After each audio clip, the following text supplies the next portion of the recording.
ஸ்ரீமான் இது இந்த மைக்கு. இது இம்மைக்கு, அது மறுமைக்கு. ஸ்ரீமான் வெங்கடநாதார்ய கவிதார்க்கிக கேசரி வேதாந்தாச்சாரியவர்யோ மே சந்நிதத்தாம் சதா ஹிருதி. இப்பொழுது வரையிலேயும் நம்முடைய வேணுகோபாலன் சங்க சக்கரத்தை இடது பக்கமும் வலது பக்கமும் வச்சுட்டு ஆச்சாரிய ரூபனா சேவை சாதிச்சான். இந்த ருக்மிணி கல்யாணம் உபன்யாசம் நடக்கிறச்சே 6வது நாள் சேவை சாதிச்சான் அடியனுக்கு. என்ன இந்த ருக்மிணி கல்யாணம் யாதவாபியுதயம் எல்லாம் கேட்டு இருக்கோம். இது என்னைக்கு நடந்தது?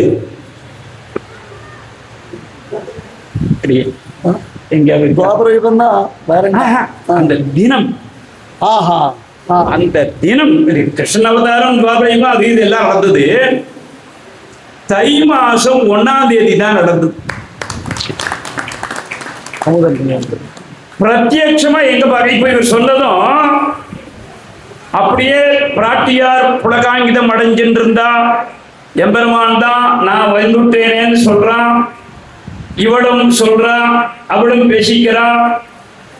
இதை எல்லாம் ஒரு க்ஷணத்துல இங்க கண்ணன் நமக்கு சேர்த்து சாதிச்சிட்டான். சங்கராந்தி அன்னைக்கு 9 நாள் முன்னாடி உற்சவங்கள்லாம் நடக்கும். சங்கரமண உற்சவம்னே பேரு. 6வது திருக்குடந்தையில இந்த யாதவாபியுதய வைபவத்தை எல்லாம் ஒரு க்ஷணத்துல அமுதனும் கோமடவல்லி தாயாரும் சேர்ந்து நமக்காக காட்சி கொடுத்தார். இன்றைய தினமும் எம்பெருமானுக்கு அன்னைக்கு ரதோத்சவம் உண்டு. கண்ணபிரான் தேர்ல வந்தான். இந்த அம்மா அந்த ஏதோ அங்க உட்கார்ந்துட்டு தான் இருந்தான். ஆனால் கண்ணன் வரப்போறான்றதை எதிர்பார்த்துட்டு உட்கார்ந்துட்டு இருந்தா. அப்போ இவன் வந்துட்டான்னு சொன்னதுமே அவளுடைய ஆனந்தம் வேற மாதிரியா படுத்து, கவலைப்படாதேன்னு இவனும் அபயஹஸ்தம் காட்டுறான். நான் ஏன் இனிமேல் கவலைப்பட போறேன் அப்படின்ட்டு அவளும் அபயஹஸ்தம் காட்டுறான். ரெண்டையும் எம்பெருமான் தேரை விட்டு இறங்கி அமுதன் கிட்ட இன்னைக்கும் சேவிக்கலாம். ஒரு வேகம் வருவார் பார்க்க. அது இந்த பிடிக்க தெரியாது. அந்த தாயாருடைய 6 படிக்கட்டு இருக்கும் இல்லையா, ஒரு 2 படிக்கட்டுல ஒரு வேகம் காட்டுவார். எதனால அப்படின்னாக்க அவள் சொல்லிட்டாளோ இல்லையா, என் கையை பிடிக்கும். பாணி கிரகணம், ஹஸ்த பந்தனம் எல்லாம் இவன் பிடிச்சிட்டு தான். இதான் இங்கிலீஷ்ல சொல்றாள். என்ன சொல்றா? அவர் யாரு அப்படின்னா அவரா என் ஹஸ்பண்ட் அப்படின்றாள் இல்லையா. இந்த ஹஸ்தத்துல பாதி ஹஸ், இந்த பந்தனத்துல பாதி பெண்டு, ஹஸ்பண்ட். பாணி கிரகணம். அந்த கைய பிடிச்சான். கைத்தலம் பற்ற கணாக்கண்டேன் தோழி. அப்புறம் லைஃபே பெண்டு தான். அப்புறம் இவனுக்கு பெண்டு, அவளுக்கு பெண்டு இல்லை. இது பரவாயில்ல. அப்படி வரைச்சு இந்த பிரத்யக்ஷத்தை ஸ்ரீமத் பாகவதமும் ஒரு குறிப்பிட்ட அளவுல சொல்லிட்டு விட்டுடுத்து. அப்புறமா ருக்மிணி அவ ஏதோ வேற கதையில மாற்றி போயிடுது. ஆனால் அந்த வைபவத்தை இன்றைய தினமும் பாமர ஜனங்களும் கொண்டாடக்கூடியதான தினம் எது அப்படின்னு கேட்டால் இந்த சங்கராந்தி 1ஆம் தேதி அன்னைக்கு தான். தை பூசம், தை 1ஆம் தேதி. இத அப்படியே அங்க வடக்கு தேசத்துல நடந்தத அமுதன் ஒரு விதமா கல்யாணமே பண்ணிட்டு அவன் ஒரு விதம் கொண்டாடுறான். ரங்கநாத சும்மா விட்டுருவனா? எல்லா இடத்திலேயும் இங்க எப்படி திருக்கல்யாணம் உண்டா? போகி அன்னைக்கு எல்லா இடத்துலயும் போகி அன்னைக்கு ஆண்டாள் திருக்கல்யாணம் ஆயிடும். திருவரங்கநாதனுக்கு மாத்திரம் தை 1ஆம் தேதி தான் திருக்கல்யாணம். அவன் எந்த உற்சவம் வந்தாலும் சரி அந்த இதுலயே பஞ்சாங்கத்துல ஸ்ரீரங்கம் பஞ்சாங்கத்துல பாட்டா தெரியும். திருப்பாவை சாற்றுமறை எதுக்கு போட்டிருப்பா? தை 1ஆம் தேதி தான் போட்டிருப்பா. இப்ப எல்லா இடத்துலயும் போகி ஆண்டாள் சூடி கொடுத்தனாச்சு, திருக்கல்யாணம் பண்ணிட்டாச்சு. ஆண்டாளுடைய ஸ்வரூபம் என்ன? இவர் தான் சொல்ற. திருத்துழாய் மாலையாக அந்த வாசனை வந்தது அப்படி சொல்றாரு இல்லையோ.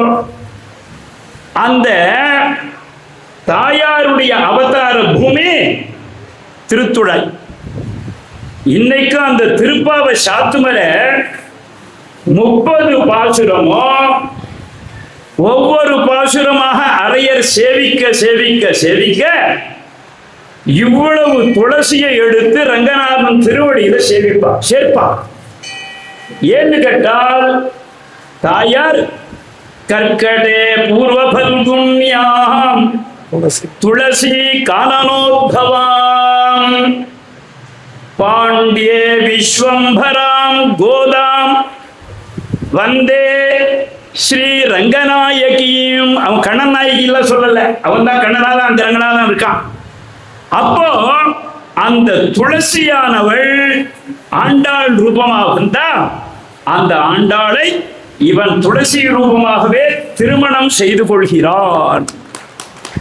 இது ரெண்டும் தான் அமுதனும் அரங்கனும் 2 ரூபமாக இங்கே அடியனுக்கு இந்த மாதிரி சேவை சாதிச்சார்.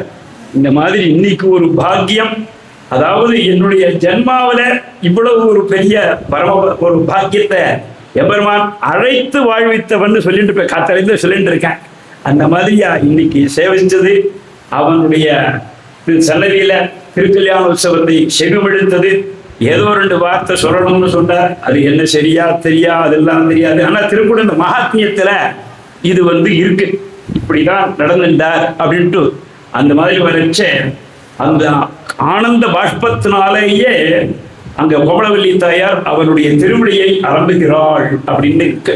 நாதேதி நாதேதி ஜெகன் நிவாசேதி அப்படின்னு கோமளவல்லி தாயார் அந்த பொத்தாமரை புஷ்கரணி பூரா நினைக்கிறாள் அப்படின்ட்டு எல்லாம் அதுக்குள்ள இருக்கு.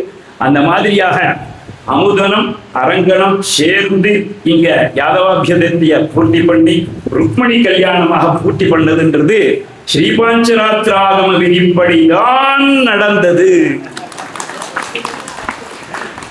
ஆகையினால் எதனால அப்படின்னாக்க தேசிகன் எவ்வளவோ ஸ்தோத்திரம் பண்ணார். திருக்குடந்தாண்டவன் சொல்வார், எவ்வளவு ஸ்தோத்திரம் பண்ணா எதிராஜ சப்தத்தை பண்ணலைன்னா அவனுக்கு ஏதா பேர் எப்படி பெறுது? ஏன்னு கேட்டால் அதுலதான் முதல் ஸ்லோகம் எழுதுற கமப்யாத்யம் குரும் வந்தே கமலா கிரகமேகினியும் பிரவக்தா சந்தசாம் வக்தா பஞ்சராத்திரஸ்ய ஸ்வயம் என்று என்னைக்கு முதல்ல பாஞ்சராத்திரத்தை எழுத ஆரம்பிச்சாரோ, பாஞ்சராத்திர ரக்ஷை என்னைக்கு ஆரம்பிச்சாரோ அன்றிலிருந்து தான் அவருக்கு ஞான வைராக்கிய பூஷணம்ங்கிற ஒரு பூஷணம் கிடைச்சது இவருக்கு. அந்த மாதிரி அது கிடைச்ச இடம் இந்த மாதிரி சன்னதிகளும் இந்த சன்னிவேசமும் இந்த மாதிரியான ஒரு சத்சங்கத்துல இன்னைக்கு அடியேன பொருளல்லாத என்னை பொருளாக்கி உட்கார வைச்சதுக்கு எல்லாருக்கும் என்னுடைய தலையெல்லாம் கைமாறிலேன் என்று சொல்லி மகாபாகியம் மகாபாகியம் ஸ்ரீமத் சுந்தரஜாமாத்திர மணி மானசவாசினி சர்வலோக நிவாசாய ஸ்ரீனிவாசாய மங்களம் என்று சொல்லி பூர்த்தி செய்கிறேன். சமர்த்தாபச்சாரான் க்ஷமஸ். ஆச்சரியமாச்சு. இப்ப சுவாமி தேசிகன் புஸ்தகத்தை, அதாவது ஸ்ரீகோஷத்தை பெருமாள் திருவடியில சமர்ப்பிச்ச உடனே பெருமாள் தேசிகனுக்கு விருதாவளி கவிதார்கை செல்வதாக பெருமாள் விருதாவளி வரும்.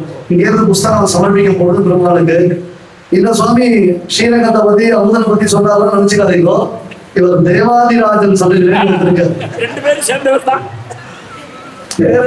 தேவாதிராஜன் அந்த பெருமாளுக்கு திருநாமம். அதனால அதையும் மனசுல வச்சுக்கோங்க எல்லாரும். சரியா? தேவாதிராஜன் சொல்லியாச்சு.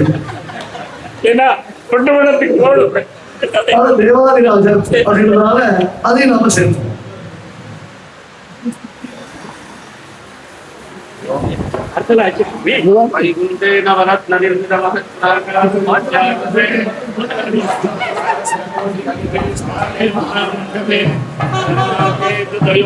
Namo